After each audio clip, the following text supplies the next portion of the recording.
இல்ல பொதுவாவே ஒரு அருவி அதோட தண்ணி வந்து பாத்தீங்கன்னா படித்துறை வழியா கொட்டுது அப்படிங்கிறப்ப ஒரு இயக்குனர் யோசிக்கக்கூடிய சீன்ஸ் வந்து பாத்தீங்கன்னா ரொமான்டிக்கலா இருக்கும். ஹீரோயின் வந்து விழுகிறத பிடிக்கிறதோ இல்ல அங்க ஏதாவது ஒரு ரொமான்டிக்கலான சிச்சுவேஷன் இருக்கும். ஆனா அந்த இடத்துல வடிவேலு சார் உட்கார வச்சு பாத்திரம் கழுவ விட்ட ஒரு விஷயம் வந்து பாத்தீங்கன்னா நீங்க திங்க் பண்ணீங்கல்ல. சோ அந்த தாட்டே வந்து பாத்தீங்கன்னா அதுவே ரொம்ப யூனிக்கான ஒரு விஷயம் தானே சார். எனக்கு இதை தெரிஞ்சுக்கணும் சார். எப்படி சார் அந்த இடத்துல அந்த லொகேஷனை செலக்ட் பண்ணதுக்கு என்ன சார் காரணம்? ரொம்ப நாள் நான் படித்துறை போய் பார்ப்பேன். ஆஹா இந்த இடத்துல தானே வடிவேலு உட்காந்து பாத்திரம் கழுவிட்டு இருந்தாரு அப்படிங்கிற மாதிரி. இல்ல நீங்க அது உள்ள பாத்தீங்கன்னா ஒரு ஷெட்யூல் எனக்கு வந்து ஷிஃப்டிங் பிடிக்காது. ஷிஃப்டிங்கிறது எப்படின்னா பாத்தீங்கன்னா நீங்க வந்து ஒரு ஷூட்டிங்ல யூனிட்லாம் ஒரு இடத்துல போய் அசம்பிள் ஆகிறது கிட்டத்தட்ட வந்து ஒரு 2 hours எடுக்கும் டைம். ஓகே.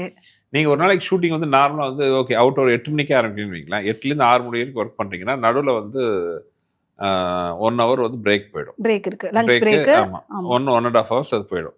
அதான் மொத்தமா வந்து நம்ம ஒர்க் பண்றது பாத்தீங்கன்னா ஒரு 8 to 6 அதிகபட்சமா சொல்றேன். 9 o'clock ஆயிடும். பட் 8ன்னு வச்சா கூட பாத்தீங்கன்னா கிட்டத்தட்ட எவ்வளவு நேரம் வருது? 4 6 10 மணி நேரம். 10 மணி நேரத்துல பாத்தீங்கன்னா ஒரு 1.5 மணி நேரம் பிரேக் அதுக்கு போயிடும். மீதி இருக்குது 8.5 hours.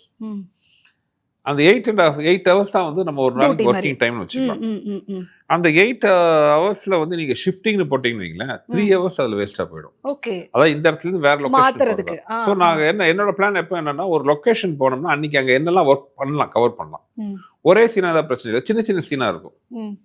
இப்ப நீங்க வந்து அந்த சீன் எடுக்கிற அன்னைக்கு பாத்தீங்கன்னா நான் 3 சீன் பிளான் பண்ணிருந்தேன்.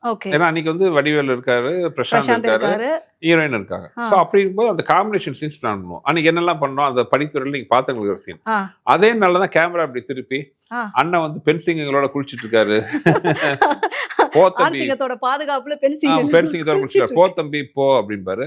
அதே லொகேஷன் வெளியில போனா ரோடு இருக்கும். அங்கதான் வந்து இந்த சாங்கோட போர்ஷன் எடுத்துருக்கோம். முதல் கிரணோட சாங் வந்து ஒரு போர்ஷன் எடுத்துருக்கோம். சோ அப்படி எடுத்துருந்தோம். அப்ப அந்த லொகேஷன்ல வெவ்வேறு பிளாக் எடுக்கும்போது பாத்திரங்களுக்கு வந்து வழக்கமா என்ன பண்ணுவாங்க, குழாய் பக்கத்துல கழுகுவாங்க.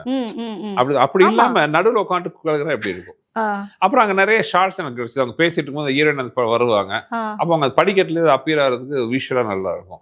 சோ இந்த மாதிரி பல காரணங்கள். படித்துறையெல்லாம் வந்து பாத்தீங்கன்னா பாத்திரம் கழுவியா ரீல் எடுக்கணுங்கிறதுக்காகவே போற கம்யூனிட்டியை வந்து உருவாக்கின பெருமை வந்து உங்களுக்கு தான் இருக்கும்.